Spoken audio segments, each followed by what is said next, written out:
सब चीज जो रिलेट कर रही है, तंत्र, भक्ति, पूजा, हायर अथॉरिटी जो है महादेव है, इन्हीं के अराउंड है सब कुछ। महादेव से भी ऊपर एक शक्ति है। हम बात कर रहे थे अभी 1.5 फुटिया, आजकल तो ट्रेंड में चल रहा है क्या ये एंटिटी? एक्चुअल ओरिजिन क्या है भी या नहीं?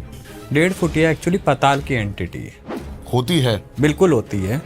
और ये सिर्फ साल में सावन के टाइम पे आपको पृथ्वी पर मिलती है। कुछ स्पेशल मंत्र होते हैं, शिव मंत्रों से ही रोका जाता है, नहीं तो इसे रोकना असंभव है। आपने इसे इंटरनेशनल लेवल पे बोला तो ये इंटरनेशनल लेवल पे जाके कहीं पर भी कुछ भी काम कर सकती है। इसकी ये ताकत होती है। यहाँ तक कि एक पूरा राजवंश को भी सम्मोहन करने की ताकत रखता है। मैंने रावण संहिता पढ़ी हुई है। दावा किया गया है कि इस रिचुअल से आप भूतों को बुला सकते हो। बिल्कुल सत्य है, परम सत्य है। जो कहता हो भूत नहीं होते हैं, प्रेत नहीं होते हैं, है ना। अगर उन्हें देखना हो, महारात्रि आ रही है दिवाली की, इसको सबसे बड़ी तांत्रिक रात्रि भी कहा जाता है। मीठी खीर, इत्र की बोतल और दारू, किसी भी मसान में जाके, उसके बाद नजारे उसके साथ। क्या एक साधक जीवन काल का जो एक चक्र है इसको तोड़ सकता है? कि ये पॉसिबल है? ऋषि मार्कंडेय जिन्होंने महामृत्युंजय मंत्र की रचना करी, उनको तो 12 वर्ष की आयु मिली थी, महादेव से ही मिली थी, लेकिन उन्होंने महामृत्युंजय मंत्र को रच डाल। पशुपतिनाथ शमशान, महाशमशानों में एक, वहाँ की आरती देखिए। लोग तो शमशान में जाने से डरते हैं, वहाँ शमशान में ही महादेव को पूजा जाता है। जब वो आरती होती है ना, शमशान के अंदर पैर रखने की जगह नहीं होती है। और जो आनंदित आरती होती है, उस आरती का बखान मैं शब्दों में नहीं कर सकता। नेपाल में तंत्र कितना सक्रिय है, भारत से ज्यादा? इतना तेज कि साधक की सोच खत्म हो जाएगी और वो इतनी जल्दी काम करेगा। वहाँ एक्चुअली में सनातन संवत आज भी वही चलता है जो कैलेंडर है हिंदू, और जो उनका भाव है, उनका पूजा करने का तरीका है, जो भक्ति है, सुबह और शाम की जोत वहाँ हर घर में। अगर किसी पे मारण क्रिया हो, पशुपतिनाथ दक्षिण द्वार के दर्शन कर ले महादेव के, और दक्षिण द्वार के दर्शन करके दक्षिण से ही वापसी आ जाए। ये वो शक्ति है। वहाँ के भैरव हैं, वहाँ के भैरव इतने विकराल हैं। हमारे पास था पंजाब का केस, भूत प्रेत पिशाच किसी को नहीं मानना। शमशान उसके पास था, रोज शाम को दूध निकाल के ला रहा है, वहीं से गांव खेत से निकाल के लाया, जाते जाते 2 चम्मच वहीं से डाल देता था, ले पी ले बे अगर है तो। उसको ये करना इतना भारी पड़ गया। क्या हुआ? क्या रात को हवा में रहता था, उठा के मारती थी, दूध दे दूध दे। बलि देने का अर्थ ये नहीं है कि आप जीव हत्या भी करो। बलि कई प्रकार की होती है। लोगों ने बलि को अलग ही ले लिया है तरीके से। बलि खाली जीव हत्या नहीं है। मेरे अंदर कोई गंदी आदत है, बुरी आदत है, तो महादेव मैं तुम्हारे चरणों में चढ़ाता हूँ, स्वीकार करो। लेकिन जानवरों ही। अभी मैं एक रील देख रहा था, हमारा एमपी में कोई है, नाम भूल गया मैं उनका, कालीचरण जी। वो क्या करते हैं, वो एक पेठा लेते हैं और उसकी बलि चढ़ाते हैं। सात्विक बलि है। तो सात्विक बलि ही मेरे ख्याल से, तो वैसे तो विधानों में हमारी लिखी हुई है। देखिए, बलि का ना हर जगह अपना अलग महत्व है। देवी देवता अलग हैं, ठीक है। अगर तामसिक रूप से जाते हो तो भगवान तो शायद भाव देखता है, मेरे को जो लगता है। देखिए, भाव सबसे बड़ा होता है, मैं इस बात को डिनाई नहीं कर रहा हूँ आपकी, भाव सबसे बड़ा होता है। लेकिन अगर तंत्र के हिसाब से देख रहे हो तो नियम बहुत बड़ा होता है। जहां अगर आपने गलती करी तो तंत्र पलटवार जरूर देता है। तो जो नियम बना हुआ, देखो एक गुरु परंपरा भी चली आ रही है। गुरु ने जिस हिसाब से आपको सिखाया होगा, जिस हिसाब से करना सिखाया होगा, फिर आप उसी विधान से चलोगे ना।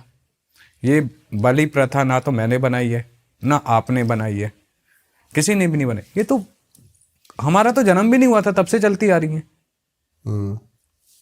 बात को समझ रहे हो? हमारे तो जिनके कुलों में कई कुलों से, कई पीढ़ियों से चलती आ रही है। हमारे सामने ऐसे ऐसे केस हैं, ठीक है, उनके घर में बलि चलती है। अगर बलि नहीं देंगे टाइम पे, घर में बच्चे नहीं होंगे, कोख बंधन हो जाएगा। हाँ, कोख बंधन हो जाएगा। अच्छा, अब आप इसे क्या कहोगे? जो एंटिटी शुरू से आप जिस चीज को देते हुए आ रहे हो, ठीक है, उसे एकदम से आप रोकोगे तो बलि जो है किसके नाम की चढ़ती है? ये डिपेंड करता है। देखो कौन किसको चढ़ा रहा है। बलि 10 महाविद्याओं में उग्र देवियों को भी लगती है, ठीक है। आप जैसे एग्जाम्पल आपकी छिन्नमस्तिका माई, अच्छा, धूमावती माई, है ना, देवी काली, इन्हें लगती हैं बलियां, है ना। और यहाँ तक कि बगलामुखी माई, कई जगह बलियां लगती हैं, ठीक है। आप पलपा चले जाओ नेपाल, वहाँ पे भैरव है, उनको बलि लगती है।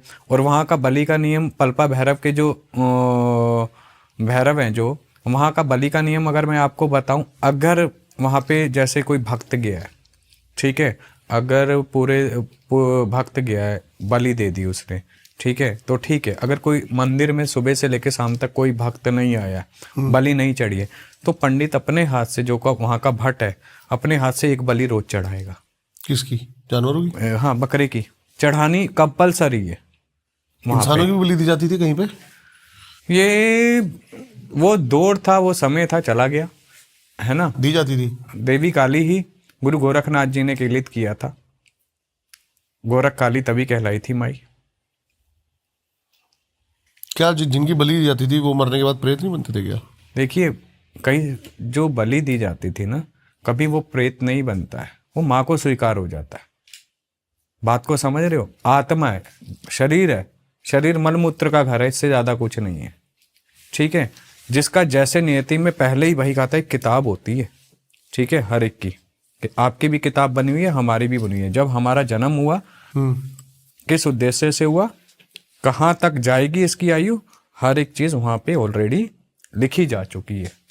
बात को समझना, वो लिखी जा चुकी है। तो हमें कैसे मरना है, वो उसने पहले ही लिख दिया है। तो ये सिर्फ एक कारण बन जाता है, एक नाम बन जाता है, क्योंकि उसकी इजाजत के बिना तो पत्ता भी नहीं हिलता है। प्रकृति स्वयं कल्प वृक्ष है, वो देना जानती है ना, तो वो लेना भी जानती है। अगर उसने श्वास दे रखे हैं तो वो कैसे लेगी, वो उसे बहुत अच्छे से पता है। इसलिए कहते हैं कर्म योगी बनो, अपने कर्मों को इतनी सतगति दो कि आपको जब आपकी मृत्यु हो ना, तो मृत्यु भी सुकून से हो। नहीं तो मृत्यु अगर दर्दनाक होती है ना, तो इंसान मृत्यु। मेरे मन में एक सवाल आया गुरुजी, सब चीज जो रिलेट कर रही है, तंत्र, भक्ति, पूजा, हायर अथॉरिटी जो है महादेव है, इन्हीं के अराउंड है सब कुछ। महादेव से भी ऊपर एक शक्ति है। अच्छा, महादेव से भी ऊपर परा आदि शक्ति जगदम्बा, जगदम्बा लोक के नाम से जाना जाता है। लेकिन जो हमने शिव की शक्ति वही है। अच्छा, शिव शव है शक्ति के बिना। क्या कॉन्सेप्ट क्या है, बताओ उसके बारे में थोड़ा सा। परा आदि शक्ति निराकार रूप थी, एकदम निराकार रूप थी वो, ठीक है। तो महादेव संपूर्ण निराकार, वो भी। भगवती जगदम्बा लोक, उन्होंने क्या हुआ, जब सृष्टि की रचना की बात आई, ब्रह्मदेव को उत्पन्न किया, विष्णु भगवान को उत्पन्न हुए, है ना। महादेव ने अपना शारीरिक रूप लिया महादेव, ठीक है। नहीं तो शिव यानी निराकार। शिवलिंग का अर्थ क्या है? शिव लिंग, लिंग यानी निराकार, ठीक है। शक्ति जगदम्बा, उन्होंने देवी सती से पहले भी उनके कई जन्म हुए थे। ओके। हाँ, जो महादेव नरमुंड लगाते हैं 108। हाँ, ठीक है, ठीक है, वो उन्हीं के सारे जन्म है। वो उन्हीं के सारे जन्म है, ठीक है। हर एक के पीछे ना कोई उद्देश्य होता है। माता सती आई, माता सती ने महादेव को पाया, लेकिन दक्ष प्रजापति के अपमान के बाद माता सती ने अपना देह त्यागा। लोग ऐसा मानते हैं। माता सती ने, तो वो तो परा आदि शक्ति थी, ठीक है, उन्होंने अपनी प्रति छाया को त्यागा।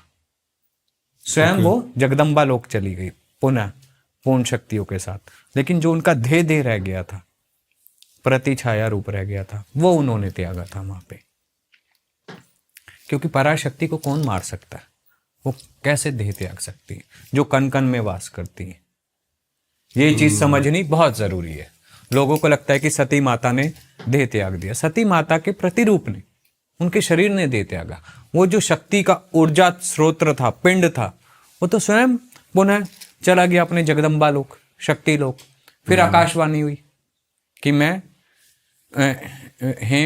हेमावन, हिम नरेश के यहाँ जन्म लूंगी पार्वती रूप में। महादेव तप में लीन रहे। तो हर एक के पीछे कोई अर्थ था। अब देवी पार्वती ने कितने रूप लिए? 108। बहुत सारे रूप नहीं, पार्वती ने देवी पार्वती ने भी कई रूप लिए, ठीक है। देवी पार्वती मछुआरों के यहाँ भी जन्मी, देवी के रूप में पूजी गई, ठीक है। देवी पार्वती ने 10 महाविद्याओं के रूप धारण किए, है ना, काली, छिन्नमस्तिका, तारा, भुवनेश्वरी, देवी ने रूप धरे ना। हर एक के समय हर एक लीला इन्होंने रचाई। और शक्ति ऐसी है कि जब शक्ति चलती है ना, जब शक्ति आती है तो स्वयं जो देव हैं वो भी उनकी गुणगान और आरती में लीन हो जाते हैं। शक्ति वो शक्ति है। शक्ति को सिर्फ शांत कौन कर सकता है? जो उन्हें प्रेम करना जानता हो, जो ममता में तत्व को पहचानता हो, क्योंकि वो माँ का रूप है। शक्ति जो है माँ का रूप है। इसका उदाहरण मैं बहुत अच्छा दे देता हूँ। जब देवी काली बहुत उग्र थी, ठीक है, बहुत उग्र थी और वो राक्षसों के संहार के लिए पड़ी हुई थी पीछे। जब शांत नहीं हो रही थी तो महादेव ने स्वयं बटुक भैरव का रूप लिया था। जब बटुक भैरव का रूप लिया तो माँ का जो गुस्सा था वो भी शांत हो गया था। एक मनाने का तरीका होता है ना, देवी को एक जुड़ने का भाव होता है, वो आना बहुत जरूरी है। तंत्र में भी साधक 2 प्रकार के पाए जाते हैं माँ से जुड़ने वाले, शाक्त संप्रदाय में। एक साधक, एक वीर साधक। वीर साधक तो लुप्त हो गए हैं, साधक साधक रह गए हैं। साधक भी क्या है? साधक का अर्थ क्या है? साधक का अर्थ होता है स्वयं को साधना। आज कितने साध रहे हैं स्वयं को? सोचने वाली बात तो यह ना, अगर हम स्वयं को साध लेते हैं, स्वयं को साध लिया हमने, ठीक है, तो हमें किस चीज की आवश्यकता है? जिसे माँ मिल गई उसे किसी चीज की जरूरत है? जिसे शिव मिल गए उसे किसी चीज की जरूरत है? लेकिन भ्रम और सत्य के बीच में बहुत अंतर होता है। लोग भ्रम को सत्य मान के स्वीकार कर लेते हैं। सत्य वही जो आपने अनुभव किया, जो आपने एक्सपीरियंस किया, वो सत्य है ना। लेकिन भ्रम तो आपको उलझा के रखेगा ना। भ्रम का अर्थ है माया। अब लोग क्या करते हैं? माया के पीछे भाग रहे हैं। लेकिन जो महामाया के पीछे भागेगा, माया उसके पीछे भागेगी। ये सत्य, ये अनुभव है। एक साधक है, साधक किसी भी एंटिटी को या फिर सुपर नेचुरल थिंग्स, पावर्स को सिद्ध कर सकता है। क्या एक साधक जीवन काल का जो एक चक्र है इसको तोड़ सकता है? डिपेंड करता है साधक पर कि ये पॉसिबल है। लेकिन बिल्कुल पॉसिबल है।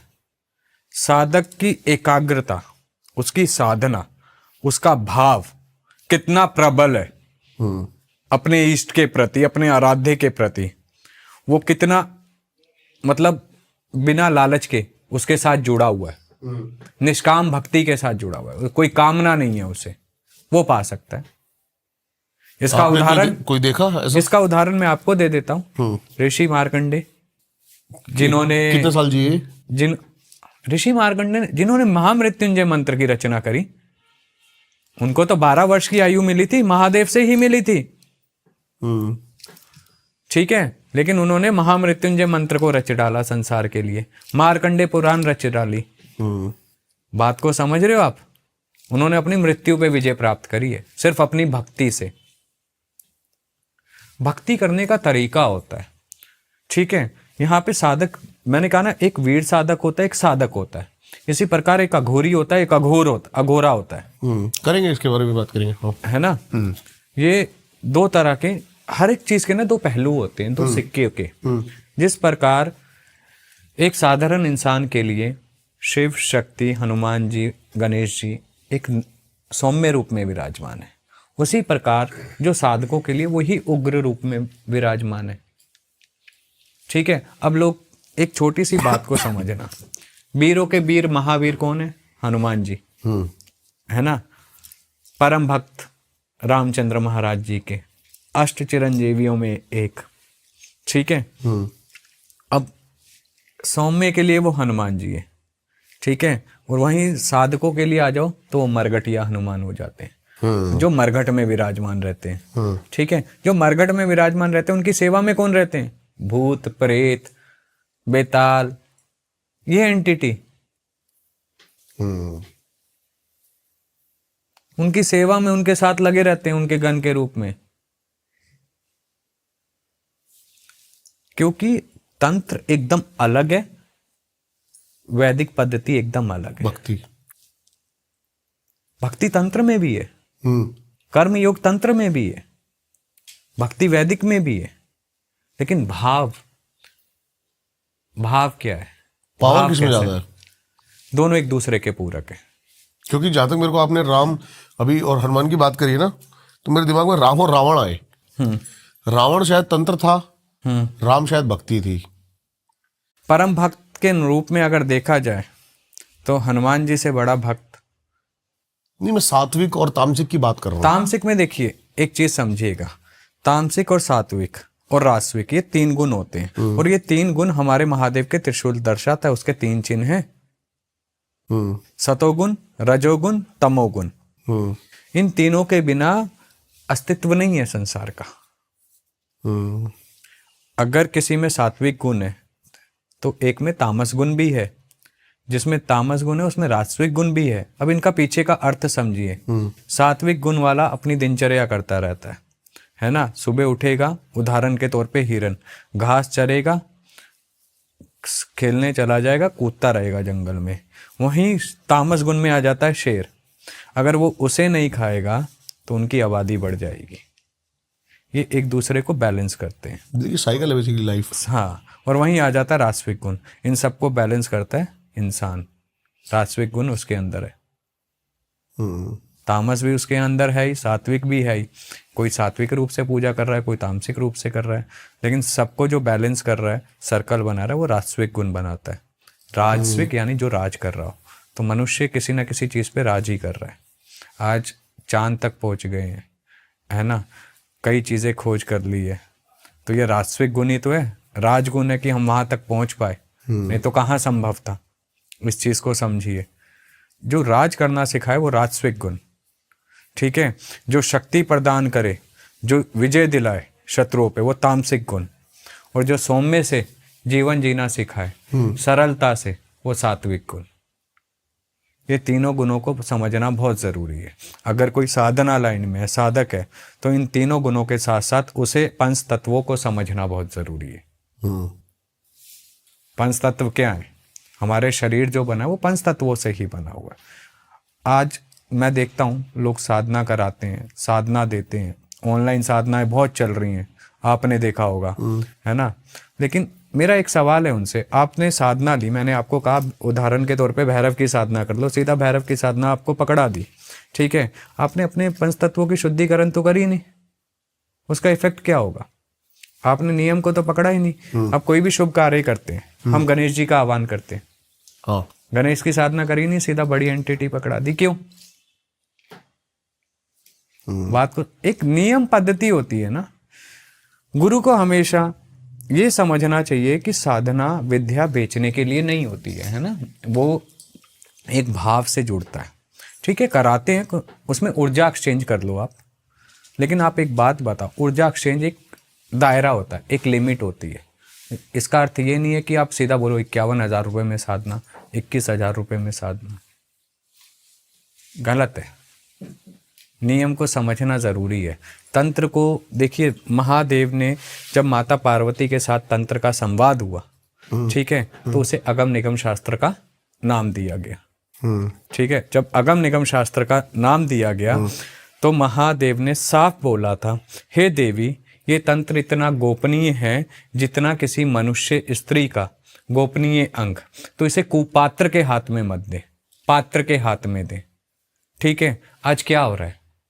तंत्र को तो ऐसे बांट दिया गया है जैसे समझो भंडारा चल रहा हो कहीं पर किसी चीज का। नियम कहाँ रह गए?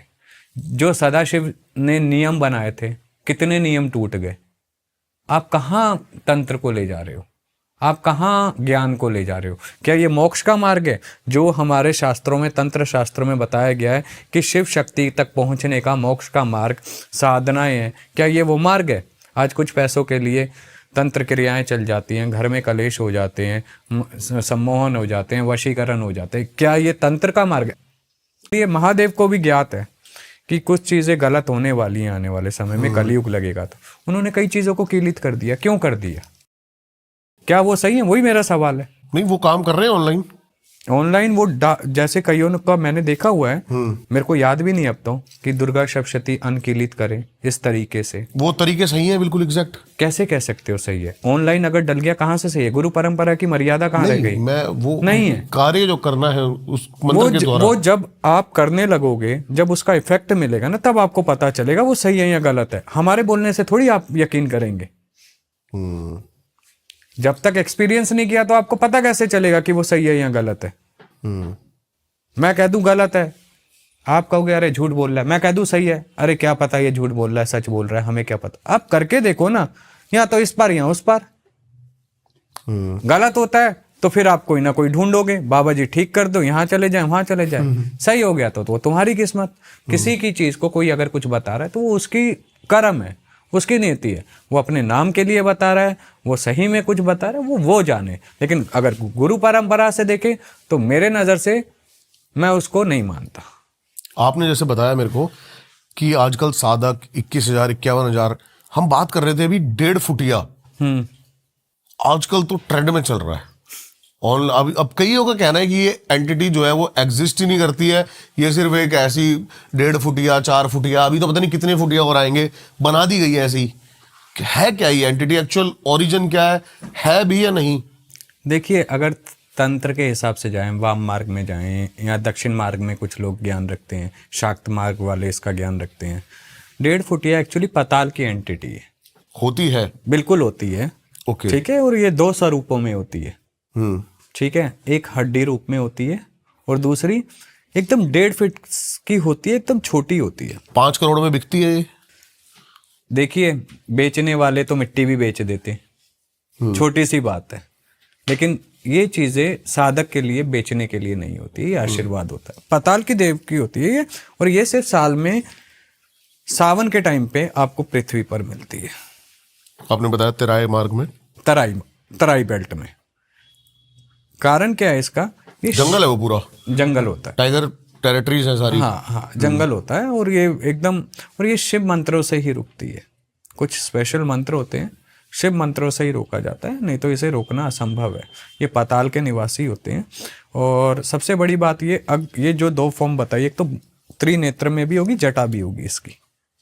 अच्छा, ठीक है, होती छोटी सी है। हाँ, और एक हड्डी के रूप में भी होती है। ठीक है, और ये 2 तरह से सक्षम होती है अपनी ताकत में, एक नेशनल लेवल में और एक इंटरनेशनल लेवल में। बताना इसके बारे में थोड़ा सा। नेशनल लेवल में मतलब आपने कोई हिंदुस्तान में कोई इसे काम करने को बोला तो ये पूरे हिंदुस्तान में कहीं पर भी जाके कुछ भी काम कर सकती है। आपने इसे इंटरनेशनल लेवल पे बोला तो ये इंटरनेशनल लेवल पे जाके कहीं पर भी कुछ भी काम कर सकती है। इसकी ये ताकत होती है। एक सवाल है मेरे दिमाग में, जैसे कि प्रेत है, प्रेत यहां पर है और मैं यहां से निकला, वो मुझे इफेक्ट कर देगा या उसको स्पेशल ऑर्डर दिए जाते हैं? ऐसी 1.5 फुटिया को, ये जैसे आप बता रहे हो तराई बेल्ट में दिखता है, ये वैसे भी इंसानों को हार्म पहुंचा सकता है या स्पेशल इसको ऑथोराइज किया जाता है? ऑथोराइज किया जाता है वैसे इसे कुछ स्पेशल केसेस के लिए। वैसे ये दूर रहते हैं। देखो, दूसरी एंटिटी हमेशा तब तक एंटर नहीं करेगी आपके पास, हमारे लोक में, जब तक हम उसके लोक में एंटर ना करें, हम उसे उसकी जगह पे जाके डिस्टर्ब ना करें। उदाहरण के तौर पे आप जंगल में घुस जाते हो, ठीक है, जंगल किसका है? जानवरों का है, ठीक है। और रात को आप वहाँ पे उड़दंग कर रहे हो, तो वहाँ रात के तो शिकारी शेर पे निकले, शिकार पे निकले, तो वो क्या करेंगे? सेम वही हाल है। अपने यूनिवर्स के कुछ नियम हैं, कुछ रूल्स हैं, उन रूल्स को अगर इंसान ना ब्रेक करे तो ज़्यादा अच्छा है। अगर वो ब्रेक करेगा तो कहीं ना कहीं हानि मिलती है। तो 1.5 फुटिया को स्पेशली जो कार्य दिया जाता है वो करता है। किसके थ्रू दिया जाता है? तांत्रिक इसको सिद्ध करते हैं या फिर कोई और पावरफुल चीजें हैं? नहीं, इसे जो साधक लोग होते हैं, हाँ, ठीक है, साधक किसी भी पंथ का हो सकता है, किसी भी क्रिया का, किसी भी मार्ग का हो सकता है, वो इसे जागृत, इसे रोकते हैं, मनाते हैं, वचनों में बांधते हैं, फिर इससे काम लेते हैं। कितने साल लग जाते हैं इसको सिद्ध करने में? क्या इसे सिद्ध कभी नहीं किया जाता है, मैंने वही समझाया। ये पाताल का देव, पाताल में रहता है, पाताल का गण है। ये सिर्फ सावन के टाइम पे बाहर दिखता है, ठीक है, ये सावन के टाइम पे बाहर दिखता है। और ये शिव मंत्रों से रोका जाता है, हाँ, कि वापसी पाताल में एंट्री ना करे। अच्छा, हाँ, फिर इसे बात की जाती है, मनाया जाता है, इसे भोग वचनों पे लिया जाता है, ठीक है। क्या वचन होते हैं वो वचन होते हैं कि आप हमारे लिए काम करोगे, सही, जो अच्छा साधक है वो कहेगा सही काम कराऊंगा, गलत में नहीं चलाऊंगा, है ना, वचनों पे इसे मना के रोका जाता है, इसे भोग पे मनाया जाता है, फिर वो अपने तरीके से काम होता है। इसी तरह की एक एंटिटी होती है लिलीपुट। लिलीपुट। हाँ, ये नया कुछ आया, क्या है क्या ये? ये भी तराई बेल्ट पहाड़ों में साउथ में काफ़ी इसकी मान्यता है। रेड फुटेज ऐसी होती है? उससे भी छोटा होता है ये। अच्छा। हाँ, ये जोड़े में रहता है। ये कहाँ, ये भी पताल से आता है? नहीं, ये जंगलों का ही होता है, लेकिन दूसरी एंटिटी होती है, दूसरे जीव होता है ये, है ना। ये जोड़े में रहता है, जोड़े में चलता है, इसे लिलीपुट के नाम से जानते हैं। इसे अमावस की रात को जगाया जाता है। हाँ, इसका मंत्रों से आह्वान होता है, चीज़ें होती हैं, इसको बुलाया जाता है। वो बताओ आप, इंटरेस्टिंग सा प्रोसेस क्या होता क्या है वहां पर? जैसे कोई तांत्रिक बैठा है, जैसे हम मूवीज में देखते हैं कि यहाँ पर खोपड़ी रखी हुई है, ये एक्चुअली यही सब होता है, ऐसे कुछ होता है? देखो, हर एक क्रिया में ना, ये नहीं है कि हर क्रिया में मुंड को रखा जाए, ये जरूरी नहीं है। कई क्रियाओं में यंत्र भी बनाए जाते हैं, दिशा का भी बंधन किया जाता है, ठीक है। वो मुंड किस लिए रखा गया है, कौन सी साधना के लिए रखा गया है, ये निर्भर करता है साधक पे, ठीक है। वो किस तरह मना के बैठा हुआ है, उसे किस रूप में मना के बैठा हुआ है। कई मुंड पे देवी को स्थान देते हैं, कई प्रेत को बिठा देते हैं, ठीक है, कई शिव को स्थान दे देते हैं। तो ये निर्भर करता है कि साधक ने किसको उस पे किसका स्थान दे रखा है। ये हर एक को नहीं पता है कि हमें किसको। उदाहरण के तौर पे मैं महादेव को मानता हूँ, नरसिंह देव को मानता हूँ, है ना। मैं अब इनमें से कौन सा रूप बिठाना चाहूँ, मेरी इच्छा है। अघोर नरसिंह, अघोर है एकदम, है ना। नरसिंह के भी 9 मुख्य रूप हो। तो तंत्र में हर एक चीज़ बदल जाती है, उनका वो बदल जाता है। लिलीपुट के बारे में बताओ, और क्या कैसे काम करता है? लिलीपुट देखिए, लिलीपुट जोड़े में चलता है, पहली बात तो ये समझिए, जोड़ा होता है वो, ठीक है। और लिलीपुट जो होता है वो मोस्टली संभोग में लीन रहता है, अपने जोड़े के साथ ही किसी और के अपने साथ? जोड़े के साथ। जब उसे काम कराना होता है तो उसे वहां से अलग किया जाता है कि काम कर, तब वो काम करता है। क्या क्या काम कराए जाते हैं इससे, उसी तरीके के? कुछ भी काम कराया जा सकता है, काम जो उसकी क्षमता और उसके दायरे में आता होगा, ठीक है ना। कुछ जो भी काम जो उसकी क्षमता और दायरे में हम देते हैं, वशीकरण वगैरह हो गया, घर में कलेश करवाना हो गया, ये सब चीज़ें वो बहुत आसानी से कर देता है। 1.5 फुटिया किस किस काम के लिए स्पेशली रखा जाता है इसको? ऐसे मोस्टली चीज़ों को इधर से उधर करने में रखा जाता है, लोग मोस्टली इसलिए रखते हैं इसको, ठीक है। या कुछ बड़ा काम कोई लेना हो कभी, तब रखा जाता है ये। इसमें 1.5 फुटिये में यहाँ तक कि एक पूरा राजवंश को भी सम्मोहन करने की ताकत रखता है। मतलब आप एक सभा लगा दो, वो पूरे को सभा को ही सम्मोहित करने की ताकत रखता है, वो इतनी बड़ी एंटिटी है, ठीक है। साधक लोग देखिए, मैं तो एक ही बात कहूँगा, साधक जो लोग होते हैं, समझदार साधक है ना, तो वो इसे कभी बताएगा मेरे पास है, या कभी जिक्र करेगा। वो चुपचाप उसकी सेवा करेगा, काम लेगा। जय श्री राम। अब जो आपने सुना इतने में बिक गया, उतने में बिक गया, बेचने वाले तो आजकल मिट्टी भी बेच रहे हैं, क्या कर सकते हैं। जो चीज़ पूजनी है, देखिए वो दूसरे लोग की है, ठीक है, दूसरे लोग की, वो ऊपर आई है, वो शिव के भक्तों में माने जाते हैं। ये 1.5 फुटिया, हाँ, पाताल में रहते हैं, शिव भक्त के रूप में जाने जाते हैं। ये तभी शिव मंत्रों से रुकते, नहीं तो ये रुकते नहीं हैं। इन्हें रोकने का सिर्फ एक ही मार्ग है, वो है शिव। यक्षिणियों तक पहुंचने का भी एक ही मार्ग है, वो है शिव। ये साधक पे बैकफायर करती है कभी, कि ये साधक कोई मार दे? डिपेंड करता है, साधक अगर परिपक्व नहीं है, कुछ नहीं है, तो बैकफायर। देखो, आप दूसरे उनके लोक में एंट्री कर रहे हो, या वो आपके लोक में, आपने छेड़ने की उंगली करी, यहाँ तो गली में कुत्ता बैठा हो तो उसकी पूंछ पे गलती से पैर आ जाए, वो भी काट लेता है, ये तो फिर भी दूसरे लोग की है ना। तो ये चीज़ें समझनी बहुत ज़रूरी है, नियम दायरे क्या होते हैं, ये चीज़ें बहुत ज़रूरी होती है इंसान को समझ। आजकल मैं देख रहा हूँ ट्रेंड चल गया है, वो तंत्र कर रहा है तो मैं भी तंत्र में जाऊँगा, है ना। मेरे को भी साधना करनी है, मेरे को भी ये करना है, मेरे को भी वो करना। तंत्र ये 1-2 दिन का खेल थोड़ी है, ये कई जन्म, मेरा पूर्व जन्म की कुछ साधनाएं अधूरी थी तो मेरे को इस जन्म में धक्का मार के पहुंचा दिया गया ना। आज लोग 2 साधना करते हैं, फिर 6 महीने गायब हो जाएंगे, 1 साल गायब आ जाएंगे, फिर आएंगे, साधना करनी है। वो साधक कैसा? जो अपने आप को काबू में ना रख सका, अपने आसन को ना संभाल पाया, वो साधक कैसा? समझ रहे हो? ये तो पूर्व जन्म की प्यास होती है, अंदर भरी रहती है कि हमें साधना करनी है, हमें आगे बढ़ना है। हमने 15 साल दिए हैं इस मार्ग में। 15 साल में हमने जो गुरु ने आदेश किया वो किया। आजकल सबको चाहिए हैरी पॉटर जैसे गुरुजी, छड़ी घुमाए तो काम हो जाए, चमत्कार हो जाए। गुरुजी आपके पास पैरानॉर्मल केसेस आते हैं, कुछ बताओ कैसे पैरानॉर्मल केसेस लाते हैं, और ऐसा केस जरूर बताना जो आपको बड़ा डिफिकल्ट लगा और लगाओ कि आपके ऊपर ही भारी पड़ गया। नहीं, भगवती की कृपा से हम पे भारी तो नहीं पड़ा, लेकिन अभी रिसेंटली हमने एक अलवर में केस किया था, ठीक है ना। जो केस किया था, किसी के शरीर पे अघोर का अंश आता था। अघोर जो तांत्रिक होते हैं, जो क्रियाओं में लिप्त होते हैं, है ना, वो अघोरी किसी के शरीर पे आता था। अच्छा। और सबसे बड़ी बात ये देखो, वो जब आता था, आप मंत्र पढ़ो वो साथ में मंत्र पढ़ेगा, आप हनुमान चालीसा पढ़ो वो साथ में हनुमान चालीसा पढ़ेगा। उन्होंने आसपास कई गांव में कई भगत को कई जगह दिखाया, यहाँ तक कि उन्होंने यहाँ तक भी बताया हमें कि किसी पे एक एंटिटी अच्छी आती थी, मैं नाम नहीं लेना चाहूँगा, उसे तक को उसने मारा। अघोर की जो आत्मा थी? हाँ, उसने मतलब मारा। अघोर का प्रेत कह सकते हैं। हाँ, वो अगर किसी को दिखाने गया कि जैसे किसी पे कोई एंटिटी आती है, दिखाने गया, तो उसने उसकी रेल बना दी। गालियां देता था क्या कि तेरे से जो उखड़ता उखाड़ ले। ठीक है, तो वैसा वो कह रहा है कि मैं अपनी कॉपी भर दूंगा, इतनी जगह दिखा लिया था। कॉपी भर दूंगा, इतनी जगह दिखा लिया था। किसी आदमी पे आता था? हाँ, उसकी ताकत में भी कुछ अलग हो जाती, आवाज भी अलग हो जाती है। और वो बात ऐसे नहीं करेगा जैसे हम कर रहे हैं, गालियां तो ऐसे देगा जैसे फूल बरसा रहा हो। ठीक है, तो हम बैठे जब सामने, तो मैंने कहा अपनी पहचान बता।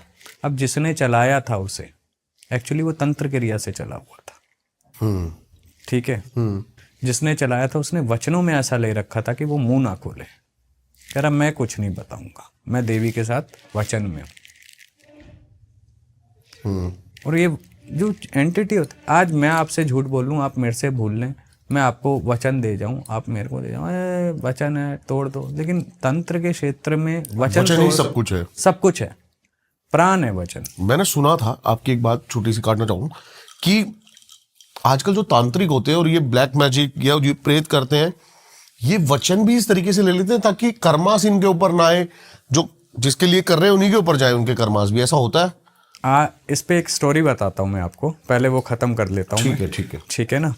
तो जब हम सामने बैठे, भैया हमने कहा देख भाई हमें पहचानता है तो बोला हाँ जानता हूँ।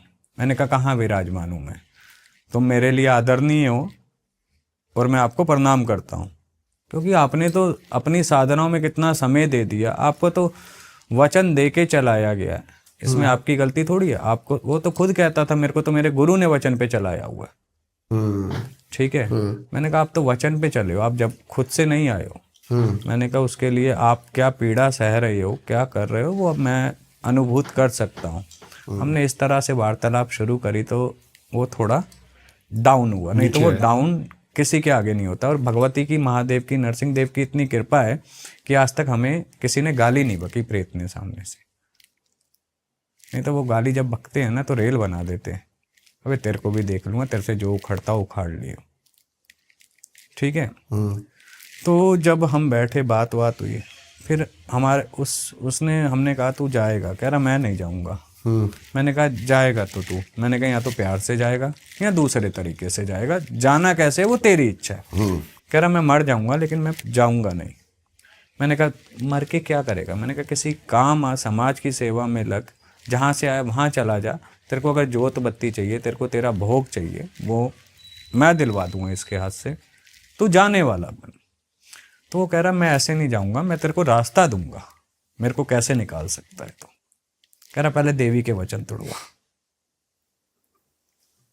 देवी के वचन तोड़वाए, उससे बुलवाया, अब ये जो क्या प्रोसेस था इसका, मतलब देवी के वचन तोड़वाना? देवी के वचन, देवी को हमने याद किया, सिमरा, है ना। देवी से फिर जो चर्चा हुई, देवी से चर्चा करने के बाद कि देवी अब वचन, फिर उसकी देवी से बात करवाई। देवी सब ने कुछ मेडिटेशन के थ्रू होता है ये या फिर प्रैक्टिकली होता है। एक मूवी भी चलती है कई बार, कैसे?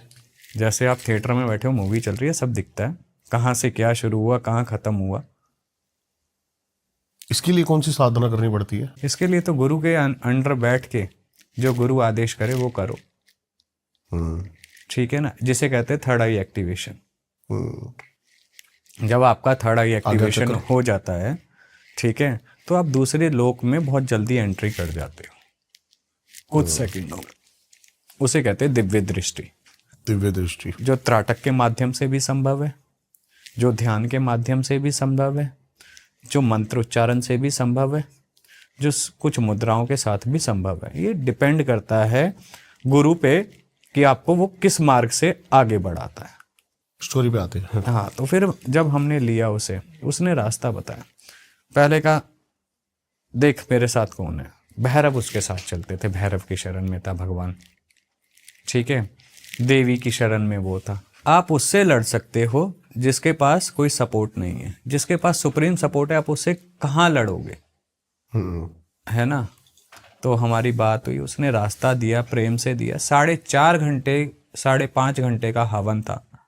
उस हवन में उसे उतार के हमने निकाला, और मसान जो चलाया था, मसान से भी वचन तोड़वाए। आज वही लड़का है, ठीक है, भगवती की कृपा, करने वाले हम नहीं है ना, हमारी औकात है। ये परम सत्य है, किसी की भी इतनी औकात नहीं है इस शरीर में जो बड़े से बड़ा साधक हो, पूछो कि वो ठीक कर दे। वो सब उसकी लीला है। वो इस लायक बनाता है अपने बच्चों को। करने वाला, कराने वाला वही है, हम निमित्त मात्र हो जाते हैं बीच में। टारगेट क्या दिया गया था जो उनके ऊपर छोड़ा गया, उसको क्या करना क्या था? उनका कुछ नहीं, करने वाले बाहर के नहीं होते हैं, सिंपल सी बात है, अपने ही होते हैं, है ना, जान पहचान के होते हैं। कुछ पुरानी रंजिशें। मारन क्रिया थी ये? मारन तो नहीं कहेंगे, लेकिन प्रताड़ित क्रिया थी कि चाहकर भी ना हटे, बुरा होता रहे। और 10 साल से भोग रहा था। हो क्या रहा था उनके साथ? घर में नुकसान, ग्रह क्लेश, बुद्धि धीरे धीरे कम होना, घर में कलेश रहना, पैसे बंद, बीमारियों में पैसा जाना। जब चारों दिशाएं बंद गई, चीजें खत्म हो गई। किसी इंसान को मारने से अच्छा है अगर आप उसकी लक्ष्मी बंधन और शरीर का बंधन कर दोगे ना, शरीर पे चोट देना शुरू कर दोगे, वो इंसान वैसे ही मर जाता है। लेकिन ऐसा करना क्यों? करने वाले को ये सोचना चाहिए, कर्म का फल तो मुड़ के आता है।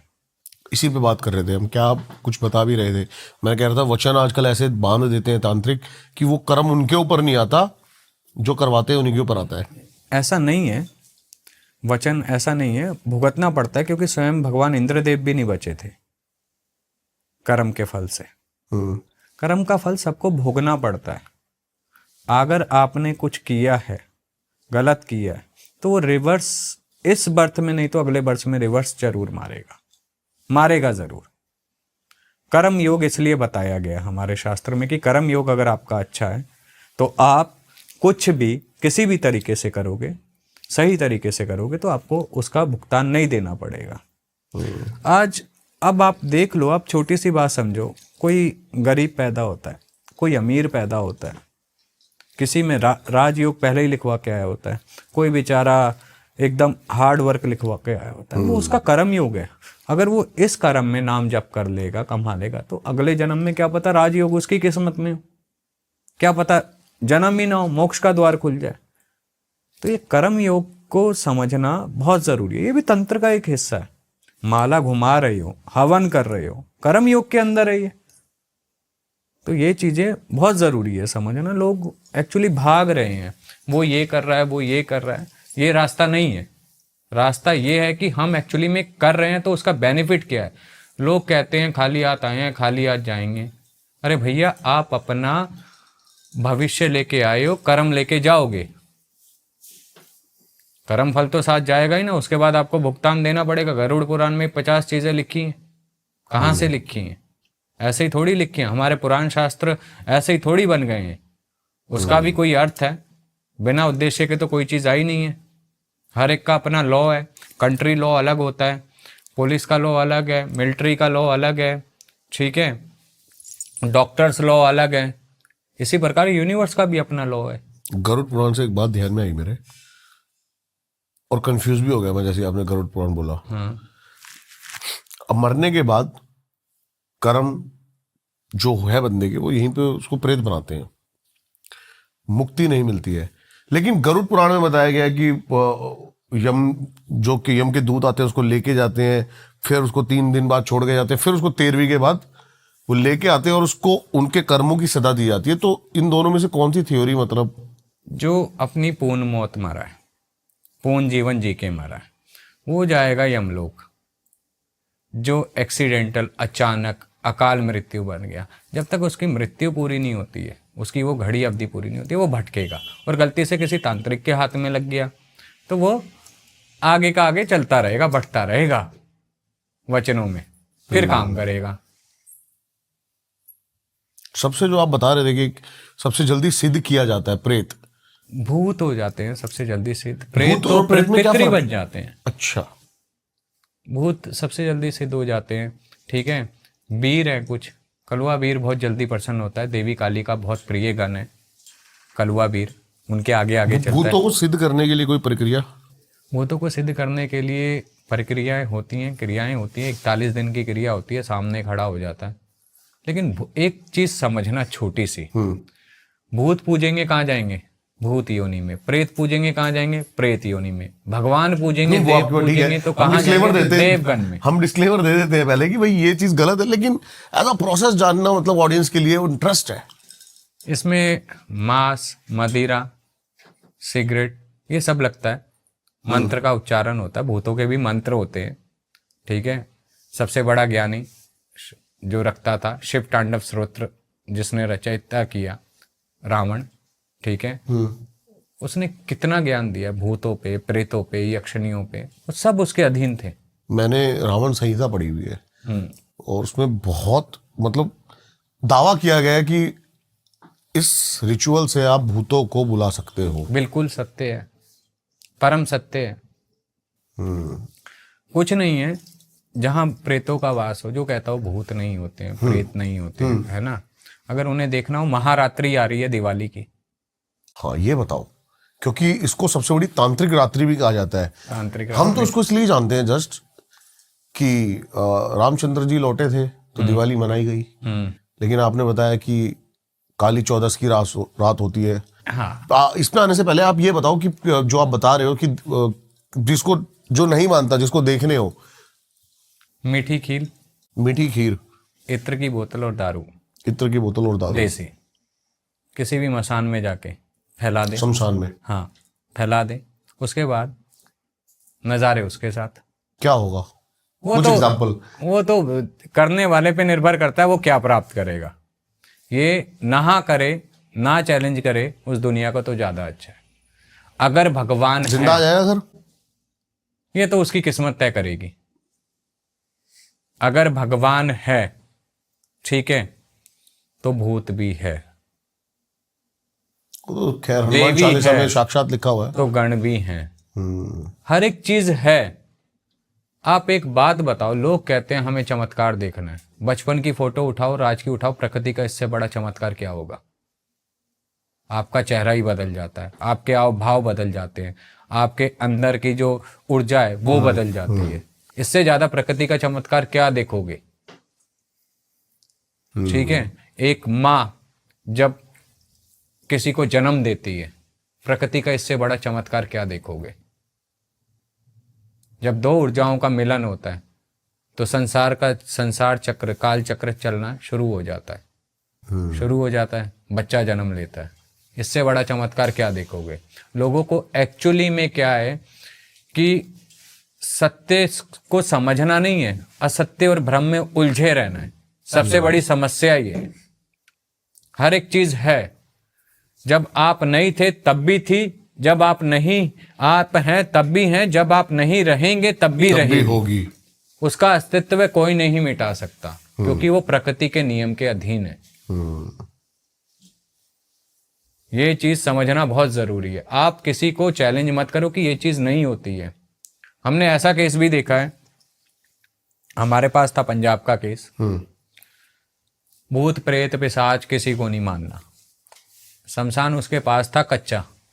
कच्चा शमशान क्या होता है? कच्चा खुला हुआ शमशान, कीलित नहीं था, मतलब बाउंड्री नहीं थी, किनारे पे जाए जला दिया। उनने रोज शाम को दूध ये तो हर गांव में होता है, मेरे गांव में भी है। हाँ, दूध निकालता था, रोज शाम को दूध निकाल के ला रहा है वहीं से, गांव खेत से निकाल के लाया, जाते जाते 2 चम्मच वहीं से डाल देता था दूध। हाँ, ले पी ले बे, अगर है तो ले पी ले अच्छा। बे। ठीक है, उसको ये करना इतना भारी पड़ गया कि वो चीज उसके घर तक पहुंच गई। क्या हुआ क्या? रात को हवा में रहता था, उठा के मारती थी, दूध दे दूध दे। अच्छा। अब बताओ, मतलब एक मजाक में की गई चीज हो गया, दिखा लिया, कई जगह दिखा लिया, परेशान हो गए। वो साफ कहता, भैया मैं क्यों जाऊं, इसी ने बुलाया है, ले पी ले बे, ले पी, मैं क्यों जाऊं। कह रहा अगर मैं गलत हूं तो बताओ, मैं मरने को तैयार हूं, वचन देने को तैयार हूं। कह रहा अगर रोज कोई उंगली करेगा तो एक दिन तो हाथ पूरा झेलना पड़ेगा ना, किसी का भी हो, तो ऐसी हरकत करनी क्यों। आप किसी चीज को चैलेंज मत करो, आप अपने आप पे ध्यान दो कि आप क्या कर रहे हो। जब तक आप ऑब्जर्व करना नहीं सीखोगे ना, आप दूसरों की तरह आप एक भीड़ में चलोगे तो आप खो ही जाओगे। आपको ऑब्जर्व करना बहुत जरूरी है खुद को, कि हम क्या कर रहे हैं, उसका रिएक्शन क्या होगा, उसका एक्शन क्या होगा। चीजों को ऐसे नहीं करें, किसी भी चीज को चैलेंज ना करें। चैलेंज कई बार बहुत भारी पड़ जाते हैं, बहुत भारी। हमने तो देखे हैं, हम भुगत भोगी हैं, हमने भी देखे हैं, 50 चीजों को देखा है। चैलेंजेस हमेशा डुबाता है। चैलेंज करना है ना, अपने आप से करो कि मेरे में यहाँ कमी है, इसे सुधारूंगा मैं। दूसरे से चैलेंज मत करो, किसी एंटिटी से चैलेंज मत करो, अबे तू कहाँ है, आजा आजा आजा। एक केस आया हमारे पास, करण पिशाचनी सिद्ध करनी थी, यूट्यूब पे देखा, मंत्र देखा, बैठ जाता, रोज रात को बैठ जाता। करण पिशाचनी तो आई नहीं, लेकिन जो नेगेटिव एंटिटियां थी इतनी भर गई कि वो दिमाग से विक्षिप्त हो गया। दिमाग से ही विक्षिप्त हो गया, दिमाग काम करना बंद कर गया। वो यूं कहे कि मुझे ये चीज दिख रही है, मुझे ये दिख रहा है, मुझे एक्चुअली में उसे दिख रहा था, वो अपनी प्रेजेंस महसूस करा रही थी, उसे दिख रहा था। और डॉक्टर कहें जी ये पागल हो गया, मेंटल असाइलम भेजना पड़ा। तो इसलिए ये रास्ते वो नहीं है, ये रास्ते बहुत अलग है। और दिवाली की रात्रि खास कर लोगों को सचेत रहना चाहिए। दिवाली हो गया, दशहरा हो गया, दिवाली से 5 दिन के दिन बहुत भारी होते हैं। इन दिन जितनी भी शक्तियां हैं, उग्र शक्तियां, काली शक्तियां, सब प्रचंड रूप में जागृत होती है अपनी पूर्ण शक्तियों के साथ धरती पर। हाँ, इसलिए कहा जाता है स्त्री को खुले बाल नहीं छोड़ने चाहिए। तो इतने 5 दिन इन। हाँ, ठीक है। तेज परफ्यूम लगा के रात को ज्यादा बाहर नहीं निकलना चाहिए। कोई चीज कहां से क्या लग जाए, कोई क्रॉस करती हुई एकदम अट्रैक्ट होके साथ लग जाए, फिर क्या करोगे। पहले होता था, आज भी कई जगह गांव में होता है। साधनाएं भी इन्हीं दिनों में ज्यादा होती हैं। साधना बहुत होती है, प्रचंड होती है। देखिए एक चीज समझिए, दिवाली की रात्रि है ना, जो उस दिन भगवान श्री रामचंद्र जी हमारे, ठीक है, 14 वर्ष का वनवास काट के जब आए थे तो अयोध्या में और पूरे सनातन धर्म में दीपक जलाए गए थे। लेकिन इसके साथ साथ एक और चीज हुई थी, देवी महाकाली, ठीक है, असुरों का संहार करके कैलाश पुनः लौटी थी, इसलिए इसे काली चौदस के नाम से जाना जाता है। एक्चुअली में ये काली की रात्रि है, काल की रात्रि है, महारात्रि है ये, ठीक है। अमावस की सबसे बड़ी रात्रि महारात्रि के नाम से इसे जाना जाता है। इस दिन जो भी क्रिया, तंत्र, साधनाएं, टोना टोटका किया जाता है ना, वो पूर्ण रूप से फलित होता है। इन दिनों सिद्धियां मिलती हैं। कई लोग इन दिनों महाशमशानों में, आशु मैत्रानी देवी हैं, आपने नाम सुना है या नहीं सुना है मैं नहीं जानता, उनका आह्वान करते हैं। उनका आह्वान मुठ चलाने यानी हंडिया चलाने में होता है। जो हवा में हंडिया उड़ती हुई जाती है ना, क्या है वो, मारन क्रिया। बहुत बार मैंने देखा, अभी नहीं, छोटे थे हम, 14, 15, 16 साल के, तब देखा करते थे कुछ आग जा रही है उड़ के, कभी ट्रस्ट नहीं किया उन चीजों पे। वो हंडिया होती है, उसे देवी आशु मेत्रानी चलाती वो मटका होता है क्या जो उड़ रहा है। होता मटका है? होता है, कच्चा मटका होता है, ठीक है। उसमें कई तरह के भोग रखे जाते हैं, अग्नि प्रज्वलित होती है, फिर देवी को आह्वान होता है, देवी उसे लेके उड़ता निकलती कैसे है। है वो? वो देवी लेके जाती है, आशु मेत्रानी। ओके। हाँ, वो देवी लेके चलती है, और वो जब चलती है और जिसके नाम से चलती है वो उसका आखिरी दिन होता है। ये परम सत्य है। होता क्या है बेसिकली उसके साथ, मतलब शरीर के कोई। उदाहरण के तौर पे आपके स्टूडियो का गेट बंद है, मेरे को कोई जान पहचान वाला ऐसा लगेगा आवाज मार रहा है, 3 आवाज मारती है वो मटकी नाम से, और मैंने जैसे दरवाजा खोला वो उसी समय फटेगी, सट वो वहां फटेगी और यहाँ हम फटेंगे। वो है ताकत। अभी जस्ट मैंने सुना पहाड़ पे, अभी मैं मनाली गया था, ये 3 आवाजों वाली बात, कि यहाँ पर ऐसा होता है जब आप चलोगे ना, उनको ट्रेन किया जाता है जो पहाड़ के लोग जो बकरियां चराते हैं, करते हैं कि 3 आवाज, चौथी आवाज पे ही पीछे मुड़ना है। एक्चुअली में 3 आवाज तक कभी जवाब नहीं देना चाहिए। आप अगर सुनसान रोड में जा रहे हो, गांव में जा रहे हो, 3 आवाज तक कभी भी मुड़ के नहीं देखना चाहिए। पीछे से अगर आवाज पड़े कभी भी नहीं देखना चाहिए, ये परम सत्य है। गांव में आज भी 3 आवाज कोई मारेगा तो कोई पलट के नहीं देखेगा, चौथी आवाज पे देखेगा। अपनी तो आदत ऐसी है, पहले में देखते हैं हम तो, चाहे कितना ही दिमाग में को समझा के भेजे, हाँ, भूल होती है। जाते जाते जाते। पहले के समय में ऐसी क्रियाएं, ऐसे छलावे प्रेत हमेशा लग जाते थे। ये एक परम सत्य है, ठीक है ना। अब लोगों को सिर्फ उतना ही पता है कि जितना उन्होंने पढ़ा है, समझा है, या किसी ने बताया है। भैरव के 52 रूप बताए गए, लेकिन आपको पता है उसमें एक भैरव ऐसे भी हैं जो बाघ भैरव के नाम से जाने जाते हैं। क्या है, क्या बाघ भैरव? बाघ भैरव नेपाल के देव है, भैरव रूप है, बाघ का मुख है उनका। नरसिंह कितना है? हाँ, बाघ भैरव इसलिए कहा जाता है, और उनकी इतनी जय जयकार है, इतनी लीलाएं हैं वहाँ पे नेपाल में कि उसे स्पेसिफिक कोई जगह है नेपाल में? काठमांडू से आगे है थोड़ी सी। और जैसे मैंने आपको वो बताया था, एक और भैरव अभी बताए थे ना कुछ देर पहले, नेपाल में जहाँ बलि दी जाती है, पलपा भैरव। वो ऐसे भैरव हैं। वहाँ की मान्यता ये है उनकी भी कि जैसे जो वहाँ के पंडा हैं, ठीक है, तो अगर आप मुख्य पंडे हैं और मैं आपका शिष्य बनना चाहता हूँ उदाहरण के तौर पे, तो मेरी आंख पे पट्टी बांध के 21 दिन तक नीचे गर्भजून में आरती के लिए ले जाया जाएगा, और वहाँ मदिरा की बोतल रखी जाएगी बंद। अगर वो स्वयं खाली हो गई तो मैं उस आरती को करने के लायक हूँ, अगर वो खाली नहीं हुई, ठीक है, तो मेरे को अनुमति नहीं है देव की।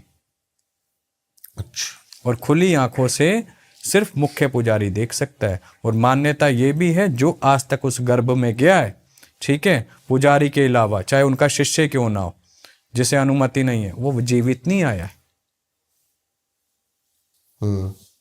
ये हैं वो शक्ति, पलपा भैरव, बाघ भैरव, वो जो संहार करने में पीछे नहीं हटते हैं, ठीक है। छितांग माँ हम लोग यहाँ छिन्नमस्तिका के नाम से जानते हैं, लेकिन वहाँ जागृत रूप में नेपाल में छितांग के रूप में पूजी जाती हैं। नेपाल में तंत्र कितना सक्रिय है, भारत से ज्यादा? बहुत तेज, इतना तेज कि साधक की सोच खत्म हो जाएगी और वो इतनी जल्दी काम करेगा। वहाँ एक्चुअली में सनातन संवत आज भी वही चलता है जो कैलेंडर है हिंदू नेपाल में। और जो उनका भाव है, उनका पूजा करने का तरीका है, जो भक्ति है, सुबह और शाम की जोत वहाँ मैंने हर घर में। आपके मुंह से नेपाल सुना है, बहुत सारे तांत्रिकों के साथ पॉडकास्ट किया, वो सबसे ज्यादा भूटान बताते हैं। भूटान से तीव्र नेपाल है, वहाँ स्वयं पशुपतिनाथ विराजमान है। आज आपके पॉडकास्ट के माध्यम से एक ऐसी चीज़ देके जाता हूँ कि इंसान अगर उसे करेगा, अगर किसी पे मारण क्रिया हो और नहीं कट रहा हो, पशुपतिनाथ दक्षिण द्वार के दर्शन कर ले महादेव के, और दक्षिण द्वार के दर्शन करके दक्षिण से ही वापसी आ जाए। उनके दर्शन किए और वहीं से वापसी आ जाए, मारण कट जाएगा। ये वो शक्ति है। वहाँ के भैरव हैं, वहाँ के भैरव इतने विकराल हैं। आप जहाँ पे रहते हो नेपाल में, और आपने बताया कि थोड़ी सी दूर शमशान, पशुपतिनाथ शमशान, महाशमशानों में एक, ठीक है, वहाँ की आरती देखिए शंभूनाथ की, क्या आनंद आ जाएगा। लोग तो शमशान में जाने से डरते हैं, वहाँ शमशान में ही महादेव को पूजा जाता है। जब वो आरती होती है ना, शमशान के अंदर पैर रखने की जगह नहीं होती है, और जो आनंदित आरती होती है, उस आरती का बखान मैं शब्दों में नहीं कर सकता। वहाँ के लोगों में जो समर्पण भाव है पूजा के प्रति, सनातन के प्रति, वो बहुत अलग है। हर घर में 2 समय की जोत जलती है। वहाँ की भूमि इतनी जागृत है, इतनी जागृत है, आप अगर रात को 1 बजे सो रहे हो ना, सुबह 6 बजे आपकी ऑटोमेटिकली नींद खुल जाएगी, और फ्रेश। ये नहीं सर भारी है, शरीर टूट रहा है। इसका कारण क्या है? क्योंकि हमारे साथ ये हुआ है। हम एक जगह गए थे पहाड़ों में, तो पूरे दिन हम जगह रहते थे, 2-3 घंटे 4 घंटे की नींद, ऐसा होता था कि पता नहीं कितने हम फ्रेश है। वहां की ऊर्जा में ना शक्ति वास करती है। गुरु गोरखनाथ जी की तपोभूमि, मृगस्थली, उनके हाथ का वहां चेतन धुना, वो वहां की जो ऊर्जा है ना, वो बहुत निराली है। क्योंकि हिमालय क्षेत्र है, वो हिमालय के अंतर्गत आ जाता है नेपाल, ऊंचाई पे है, तो देवभूमि हो गई एक तरह से। आप जितनी देवभूमि, हमारे उत्तराखंड की देवभूमि देखो, हिमाचल की देवभूमि देखो, वहाँ कितने पीसफुली और कितनी जल्दी चीजें जागृत होती हैं। देवों की, ऋषि मुनियों की तपोभूमि रही है वो, वहां पे उनकी एनर्जी है। और जहाँ परम तत्व बैठे हों, सिद्ध योगेश्वर गुरु महाराज तप करते हों, बड़े ऋषि मुनि तप करते हों, उनके चरणों में कोटि कोटि नमन। वो भूमि कैसी होंगी? हम लोग अपने सनातन से खुद ही दूर हो गए, हम समझ नहीं पाए, है ना। आपका कुछ देखिए, किसी भी, मैं आज एक ऐसा उपाय देता हूं, किसी को ना परेशान होने की जीवन में जरूरत नहीं पड़ेगी अगर 6 महीने कंटिन्यू नॉन स्टॉप सही से कर लिया। बताइए।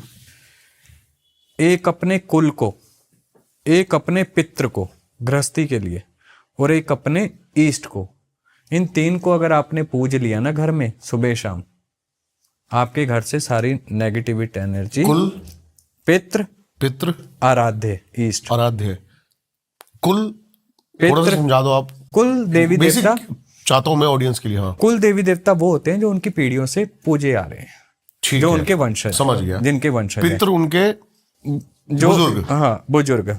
ईष्ट जिनके प्रति कैसे पता लगेगा? ईष्ट का पता ऐसे लगता है जिसके प्रति हृदय में सबसे ज्यादा भाव हो। मेरे तो बदलते रहते हैं, ठीक है, आपके बदलते रहते हैं, लेकिन जब आप अच्छे से एकाग्र होके चित्त को शांत करके, क्योंकि चित्त हमारा चंचल है, चित्त चंचल है, जिस दिन इसे शांत करके जिसकी तरफ सबसे ज्यादा झुकाव होगा, ठीक है, वो आपके इष्ट है। जैसे मेरे इष्ट अर्धनारेश्वर, शिव शक्ति, मेरा झुकाव उनकी तरफ है, ठीक है, मेरे वो तो हर एक का अपना, कोई काली को बहुत पूछता है, माँ के अलावा कुछ दिखता ही नहीं, वो उसके इष्ट है। कोई भगवान श्री रामचंद्र को बहुत पूछता है, उनके अलावा कुछ दिखता ही नहीं है उन्हें। इन तीनों को अगर हमने मना लिया, इनकी नियमित जोत बत्ती लगा ली आपने, ठीक है, मैं कह रहा हूं आपको कहीं जाने की जरूरत नहीं पड़ेगी। एक घर के एक ही मंदिर में इन तीनों को रख सकते हैं? बिल्कुल, बिल्कुल रख सकते हैं। लेकिन मैंने कहा ना, ये छोटी चीजें हम खुद ही छोड़ गए, दूर हो गए। पहले के जमाने में देखिए, एक चीज समझिएगा, जब शाम की जोत बत्ती होती थी ना, तो घर के बाहर 2 दिए लगते थे चौखट पे। क्यों लगते थे? इसका कारण पता है? ताकि लक्ष्मी का आगमन रहे, समृद्धि का आगमन रहे, श्री का आगमन रहे, पॉजिटिविटी का आगमन रहे। जहां अग्नि जलती है, नेगेटिविटी दूर हो जाती है, क्योंकि वो अग्निदेव है रक्षा के लिए आगे। आज कितने लगाते हैं घर के बाहर दिए शाम की जोत बत्ती में? 2 कलश भर के साथ में, हाँ 2 कलश छोटे छोटे भर के पानी के साथ में जल रखा जाता था। क्यों? जब जल होता है, वो एंटिटियों की ताकत को कमजोर कर देता है। लेकिन कई पैरानॉर्मल साइंस में भी हमें सिखाया जाता है, और मैंने कईयों के मुझे भी सुना है कि जल से जो एंटिटीज होती हैं ये पावर लेती हैं। जल के पास ये और ज्यादा, जैसे जल पिशाच बहुत ज्यादा स्ट्रांग बताया जाता है। लेकिन जल को अगर आपने रखा हुआ है, अभिमंत्रित करके रख दी, तो वो अभिमंत्रित करके, हाँ चीज कटने लग जाती है। जल उनकी ताकत को कमजोर करता है। क्यों प्रेतों को या आप बड़े बुजुर्गों को क्यों जल में विसर्जन दिया जाता है? वो उनकी ताकत को खत्म करता है। ओके। जल की ताकत सिर्फ एक ही की बड़ी थी, वो थे जालंधर। जालंधर क्या है ये? महादेव का उग्र अंश, जिसे महादेव ने ही समाप्त किया था। जालंधर। जालंधर। उसके अलावा जल में किसी की ताकत नहीं बढ़ती, क्षीण होती है। वो समय चला गया जब ताकतें बढ़ती थी जल में। राक्षस बैठ जाते थे, असुर बैठ जाते थे, साधनाओं में बैठ जाते थे जल में। आज जल वो है, जब गंगा माई को बुलाया गया पितृ मोक्ष के लिए राजा भगीरथ ने, तो जल से वो मुक्ति पाई उन्होंने, है ना। तो जल आप देखिए, जो काम कोई साधक, कोई दूर एंटिटी का होगा ना, समझदार साधक होगा, वो कहेगा मैं नहीं करूँगा। क्यों? वो अपनी शक्तियों को अगर यूज़ करने लगता है तो कहीं ना कहीं जब वो क्रॉस करने लगता है जल को, तो उसकी शक्ति भी धीरे धीरे कम होती है। जल वो खींचता है ऊर्जा को। This is the fact. Guru, पितृदोष, black magic, भूत प्रेत, फिर भी सावधानियां क्या बरती जाए कि इनसे थोड़ा बंदा दूर रहे? पितृदोष के लिए पितरों का अपना अमावस आती है, वो निकाले, समय पर उनका करते रहें। हाँ। है ना। और ज्यादा नहीं तो ओम पितृ देवता भ्यो नमः बोल के अपने घर में एक दिया जला दे पितरों के लिए, सबसे उत्तम है। ठीक है ना। रहे भूत प्रेत की एंटिटी, ठीक है, घर के बाहर 2 दीपक लगाया करें, जल रखा करें, सुबह शाम की जोत बत्ती करें। जिस घर में ऊर्जा का ओरा बन जाता है, देवी का या कुल देवता का ओरा बन जाता है, उस घर में नेगेटिविटी प्रवेश ही नहीं करती है। क्योंकि सुबह शाम का जहाँ नाम लिया जाता है भगवान का, ठीक है, वहाँ क्यों आएगा चीज़ें? ये भूत प्रेत, ये सब एंटिटी वहीं आती है जहाँ ग्रह क्लेश ज़्यादा बना रहता हो। समझ गए? लेकिन मैंने सुना है कि इनकी वजह से ग्रह क्लेश ज़्यादा बनता है। देखिए, इनकी वजह से, देखिए आज फॉर उदाहरण के तौर पे हस्बैंड वाइफ में झगड़े चलते हैं, या माँ बाप बच्चों में झगड़े चलते हैं। हाँ जी। ठीक है, तो हर जगह में तो पैरानॉर्मल एक्टिविटी नहीं होती है। कई जगह पैसों को लेके समस्या होती है, कई जगह काम को लेके, कई जगह नेचर को लेके, स्वभाव को लेके झगड़े होते हैं। तो वो जब झगड़े बढ़ने लग जाते हैं, चीज़ें खराब होने लग जाती हैं, तो वो चीज़ें फिर एंट्री करने लग जाती हैं कि अब हमारी तरह है, यहाँ और रहता फैला। बात को समझ रहे हो? तो आपको अवॉइड करना सीखना हो, पॉजिटिव रहना सीखना हो। घर में सुबह शाम की जोत बत्ती करो, है ना। जोत बत्ती करोगे, कलश लगाओगे, दिए लगाओगे चौखट पे, आप करके देखो कुछ समय, आपको खुद चेंज फील होगा। देखिए अंदर जो हमारे, देखिए हम 50 लोगों से मिलते हैं, ठीक है, हम हर एक की एनर्जी को अट्रैक्ट करते हैं। किसकी एनर्जी कैसी है हमें नहीं पता, किसी की पॉजिटिव होती है, किसी की नेगेटिव होती है। ठीक है, आप उस नेगेटिविटी को हर रोज कैरी कर रहे हो, तो उसे साफ कैसे किया जाए, क्लीन कैसे किया जाए? 15 मिनट ध्यान करो, अपने ईष्ट कुल का जाप करो, मंदिर में जोत लगाओ, उस गंदगी को निकालो ना, आप देखो फ्रेश रहोगे, कभी कोई समस्या ही नहीं आएगी। लेकिन आना है, बेड पे कपड़े चेंज नहीं किए, पैर नहीं धोए, घर में सीधा एंट्री कर दी, तो 50 चीजें तो आप साथ ही ला रहे हो ना, न्योता तो आप दे के ला रहे हो, दूसरे को क्या कहें? क्या तो अभी सही रहे हो, सारे रिचुअल से हम बिछड़ गए हैं, बिछड़ गए हैं। लाल किताब मैं थोड़ा सा मैं देख रहा था, बड़ा इंटरेस्ट आ रहा था मुझे लाल किताब में, कई सारे पॉडकास्ट की मिलना, तो उसमें भी कुछ ऐसा नहीं लिखा हुआ अलग, जो पुराने जमाने में लोग छोटे छोटे टोटके ये करते थे ना, यही लिखे हुए हैं उसमें बेसिकली। देखिए अपनी परंपराओं को, सनातन को अगर अभी नहीं संभालेंगे ना हम लोग, तो आगे जाके और खराब हो जाएगी। मैं ये नहीं कहता हूँ कि सबको तंत्र में आना चाहिए, तंत्र करना चाहिए, लेकिन अपनी वैदिक पद्धति, एक सुबह शाम की जो पूजा है वो तो करनी चाहिए। सनातन के घर में अगर भगवान के नाम की एक ज्योत नहीं लगी तो कैसा सनातनी? बहुत कड़वा है ना।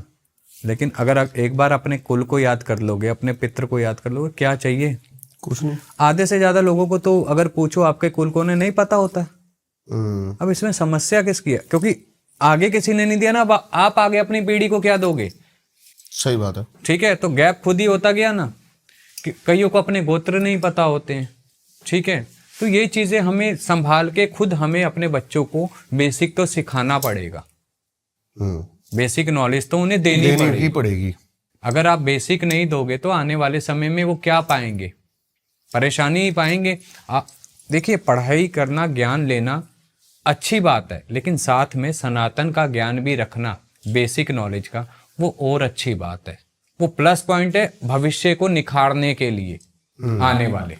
ठीक है, अगर हम वहीं हम पितरों का तर्पण नहीं कर पा रहे, हम अपने कुल को नहीं पूछ पा रहे।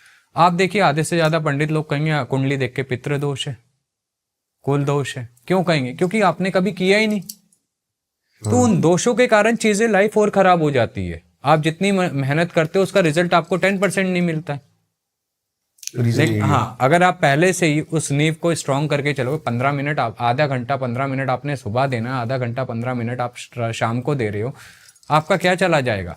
आपका जीवन सुधर जाएगा, आपको एक रास्ता मिल जाएगा। लेकिन लोग ये समझना नहीं चाहते हैं। वो चाहते हैं कि कोई कुछ बता दे, टोटका बता दे, उपाय बता दे, हम ठीक हो जाएं, कुंडली में ये दोष चल रहा है, ये बता दे, वो बता दे। अरे ये बेसिक उपाय कर लो ना, आपको कहीं जाने की जरूरत ही नहीं है, है ना। वो ज्ञान दो ना, ताकि उसका आने वाला जो समय आपकी पीढ़ी का, चलो आपने कष्ट में भोगा या कई भोग रहे हैं, उसको अब से सुधारना शुरू कर दो ना। वैसे ही पावन दिन चल रहे हैं, दिवाली शुरू होने वाली है, देव उठानी शुरू होने वाली है, ठीक है, धनतेरस आ रही है, शुरू करके तो देखो। आप समय तो दो, हर एक चीज समय मांगती है। आप चाय भी बना रहे हो घर में ना, तो वो भी समय मांगती है। आज मैं आपके साथ बैठा तो हम समय दे रहे हैं एक दूसरे को। समय नहीं दिया तो आपको कैसे क्या चीज प्राप्त होगी? पका पकाया कुछ नहीं मिलता है जीवन में। ठीक है, बच्चा अगर खड़ा होके चलता है ना, तो वो पहले गिरता है, फिर दोबारा खड़ा होता है, खुद खड़ा होता है। समय नहीं है लेकिन लोगों के पास। अगर समय होता तो मेरा इंडिया का नेशनल फूड मैगी ना बनता। एक छोटी सी बात समझाना मेरे को। हाँ जी। हमारे साथ क्या जाएगा? हमारे साथ कुछ भी नहीं, कर्म ही जाएंगे हमारे। छाती पे रख के कौन ले जाता है? भागदौड़ की दुनिया में जीना भूल गए लोग। दुख इस बात का है, कमाने के चक्कर में परिवार छूट गए। सच है ये। ठीक है, प्रेम के चक्कर में ईर्ष्या भर गई। पहले के समय में आप एक चीज समझिएगा, ज्यादा टाइम नहीं कह रहा हूं, आज से 20-25 साल पहले की बात उठा लीजिए, ज्यादा पुरानी नहीं। किसी के घर में अगर कोई सामान जाता था ना, कुछ बनाया है, पड़ोस में जाता था, तो काली कटोरी नहीं आती थी वापसी। आज आप किसी को दे दो तो यूं कहेगा, साला कुछ करके तो नहीं दे दिया। ये मेंटेलिटी हो गई है। जो प्रेम था, जो एकता था, इस चीज से बचे हुए हैं अभी। जो हमारे आसपास है, खाली कटोरी नहीं आती है ना जाती है। हाँ, ये चीजें हमने खुद खोई हैं, किसी ने नहीं खोई हैं, क्योंकि हमने अपनी चीजों को संभालना सीखा ही नहीं, हमने आगे वो ज्ञान दिया ही नहीं। ये गलती हुई है। तो मैं तो यही निवेदन करूंगा कि अपना ज्ञान दें, जो साधना करना चाहते वो साधना में समय दें। एक इंसान को इंसान समझना बहुत जरूरी है। और साथ देखिए, इंसान क्या करता है, पति सुबह कमाने निकलता है, आजकल यंग जनरेशन कमाने निकल रही है, वाइफ भी साथ में पूरा साथ देती है, कंधे से कंधा मिला के सब कमाने निकल गए, आपस में बैठ के 2 मिनट कोई बात भी नहीं करता है। फोन इतना एडवांस हो गया है कि 4 बंदे कमरे में बैठे हैं तो सब अपने फोन में कहीं ना कहीं लगे पड़े हैं। किसी से पूछने के लिए समय नहीं है कि दिन कैसा गया। चीजें हमने खराब करी हैं, किसी और ने नहीं करी। सत्य सनातन ये नहीं सिखाता था हमें। सत्य सनातन ने हमेशा साथ में रहना सिखाया। पहले छोटे होते थे तो छत पे सोते थे, तारे देखते थे। ब्रह्मांड की ऊर्जा ग्रहण करना कहते हैं उसे हमारी भाषा में। आप आसमान के नीचे लेटे हो तो डायरेक्ट ऊर्जा ले रहे हो आप। आज कमरे के अंदर लेटे हुए एसी चला लेते। चीजें तो हमने छोड़ दी। प्रकृति से हम पहले कितना जुड़े हुए थे, आज प्रकृति से कितना दूर है। आज पानी की बोतल प्लास्टिक में ले जाते हैं, झरने के नीचे नहाए, पहाड़ों में घूमे, वहीं फेंक दी। गलत हम कर रहे हैं। खुद से कभी पूछें, तंत्र ये नहीं सिखाता, तंत्र इंसान बनाना भी सिखाता है। तंत्र के रहस्य को तो समझो। तंत्र को इतना बड़ा डर बना दिया है, अघोर को इतना बड़ा डर बना दिया है। अघोर से सरल कुछ नहीं है, देखा जाए तो बच्चे की तरह होता है अघोर। जो दे दिया स्वीकार है, नहीं दिया तो भी खुश है, मौज में है, उसे मतलब नहीं होता है। वो भाव लाता है, इंसान बनाना सिखाता है, जीवन का उद्देश्य बताता है। तंत्र ये नहीं है उस पर क्रिया कर दो, उस पर क्रिया कर दो, वो तंत्र नहीं है, वो तंत्र का मार्ग भी नहीं है। तंत्र तो अंदर शिव को जगाता है, शक्ति को जगाता है, शाक्त पैदा करता है, साधक पैदा करता है जो स्वयं को साध सके, वो तंत्र है। आजकल तंत्र ही दूसरा हो गया, किसी से क्या बोले। इसलिए कहते हैं गुरु भी बड़ा सोच समझ के बनाना चाहिए। गुरु की बहुत बड़ी महिमा होती है अपने साधक को दिशा दिखाने की, अपने पुत्र को दिशा दिखाने की। अगर पुत्र ही सही दिशा में नहीं है, पिता ही सही दिशा में नहीं है, पुत्र कहाँ से चलेगा। तो ये चीज़ें समझनी बहुत ज़रूरी है। जो गुरु का भाव होता है ना, शिष्य कभी गुरु को नहीं ढूंढ पाता है, गुरु तत्व गुरु को ढूंढता है। आज आपके चैनल से एक बात बताता हूँ, गुरु ब्रह्मा गुरु विष्णु गुरु देवो महेश्वरा गुरु साक्षात परब्रह्मा तस्मै श्री गुरुवे नमः। इसका अर्थ क्या है? गुरु ब्रह्मा, गुरु ब्रह्म तत्व हमारे अंदर जागृत करता है। गुरु विष्णु की तरह हमें पालता है, सही दिशा देता है। गुरु देवो महेश्वरा, गुरु ही महादेव की तरह हमें असत्य पे विजय करना सिखाता है, पाप से दूर रखना सिखाता है, पाप को अपने पैरों के नीचे दबाना सिखाता है। गुरु साक्षात पर ब्रह्मा तस्मै श्री गुरुवे नमः। गुरु ही है वो जो हमारे अंदर पर ब्रह्मा तत्व को जगाता है, हमें उससे मिलाता है। इसलिए हम गुरु को नमन करते हैं, वही भगवान है, क्योंकि वो तीनों गुण को समेट के हमारे अंदर डालता है, चारों गुण को। ये है गुरु की महिमा। आज गुरु की महिमा कुछ और हो रही है। आज शिष्य चाहता है गुरु हो हैरी पॉटर जैसा, छड़ी घुमाए और कुछ आ जाए। ठीक है, ये पॉसिबल नहीं है। ये पॉसिबल। कर्म योगी बनना सीखो। गुरु देखिए, पहले के समय में आश्रम में गुरु बर्तन भी धुलवाता था, आटा भी गुंदवाता था, खाना भी पकवाता था। क्यों? इसके पीछे का रहस्य है। ये नहीं है कि गुरु को शौक है कि मेरा पुत्र हर चीज में निपुण हो, वो कभी भूखा ना मरे, हर चीज को करने में समर्थ हो उसमें। इस सोच से कराता था। और आज चेले को बोल दो बेटा बर्तन धो दे, अबे गुरु ये क्या करवा रहा है, मैं तो कुछ और करने। ये रह गया एक्चुअली में। सच बात है। तो ये चीजें कहीं ना कहीं हमारे अस्तित्व पे, हमारी चीजों पे ही गलत पड़ रही है ना। बाकी तो उसकी लीला, सबके कर्म सबके साथ हैं। कोई क्या सोचता है, क्या बोलता है, वो उसकी लीला। सही बात है। अपने कर्म हमें क्या करने वो हमें पता होना चाहिए, दूसरे के कर्मों का हमें क्या करना। सबको भगवान ने बराबर बुद्धि दी है। कोई रोटी को चोची नहीं बोलता है, कोई चावल को दाल नहीं बोलता है। सबको पता है चावल चावल होता है, रोटी रोटी होती है, कार कार होती है। लेकिन उस बुद्धि को वो किस तरह से उपयोग करता है, वो उस पर निर्भर करता है। सही दिशा में, गलत दिशा में रास्ते हमेशा दो होते हैं, एक शॉर्टकट होता है, एक लॉन्ग कट होता है। शरीर क्या है? मलमूत्र का ही तो घर है, इससे ज्यादा कुछ नहीं है इसमें। लेकिन आत्मा को पवित्र करना जो सीख जाता है, तो ये घर भी है ना, जो ये भी स्वच्छ हो जाता है ना। तो रास्ता स्वच्छ करने के लिए हमें स्वच्छ रास्ते पे, चाहे थोड़ा लंबा क्यों ना, वो पकड़ना चाहिए। शॉर्टकट पे हमेशा कहीं ना कहीं गड्ढा मिल जाएगा, पैर में कांटा लग जाएगा, ठोकर लग जाएगी, कोई जंगली इंसान जानवर रूपी आपको गलत दिशा और दे देगा। लोग कहते हैं बाबा जी मैं इस मंदिर गया, मेरा काम नहीं हुआ, मैं उस मंदिर गया, काम नहीं हुआ। अरे भैया, माँ बाप की सेवा कर लो, गृहस्थी हो ना, अपने कुल देवी देवताओं की सेवा कर लो, पितरों की कर लो, कहीं जाने की जरूरत नहीं पड़ेगी, वही घर मंदिर बन जाएगा। वही बात है ना, लोगों को चाहिए चमत्कार, शॉर्टकट, वो नहीं है पॉसिबल। चलो, बहुत अच्छा लगा गुरु जी बात करके आपसे, बहुत अच्छा लगा। हमें भी महादेव। एक पॉडकास्ट और लगेगा अभी मेरे को आपके साथ। ठीक है। बहुत सारे टॉपिक्स जो है वो अनछुए रह गए। ठीक है। तांत्रिक, अघोर, अघोरा, कपालिक, गुप्त नवरात्रि, 52 वीर, 56 कलवे, बहुत सारे एंटिटीज जो रह गई। कमेंट करके जरूर बताना आपका फेवरेट पार्ट क्या था। गुरुजी की सारी डिटेल्स आपको मिल जाएंगी डिस्क्रिप्शन में, जाके कर लेना फॉलो। और जिसने अब तक चैनल को सब्सक्राइब नहीं किया है, ऐसा कुछ हो सकता है कोई प्रेत ऐसा हम छोड़ें कि जिससे चैनल को सब्सक्राइब कर लें सारे। देखिए ऐसा एक चीज कहूंगा, जो आप काम कर रहे हो, ठीक है, जिस काम से आप निष्फल भाव से एक लोगों तक ज्ञान पहुंचा रहे हो, तो जिसे भूख होगी, जिसे सही रास्ते पे जाना होगा, वो सब्सक्राइब खुद ही कर लेगा। चलो जी, अब कर लेना सब्सक्राइब। लाइक करके जरूर बताएं वीडियो कैसी लगी। लाइक से हमें पता लगता है, हमें मोटिवेशन मिलता है। प्यारे प्यारे कमेंट्स करें, अपनी एनर्जी को कमेंट्स में फैलाएं। नेगेटिव है तो गालियां दें, पॉजिटिव है तो प्यार दें। मिलते हैं आपसे किसी और पॉडकास्ट में। नमस्कार।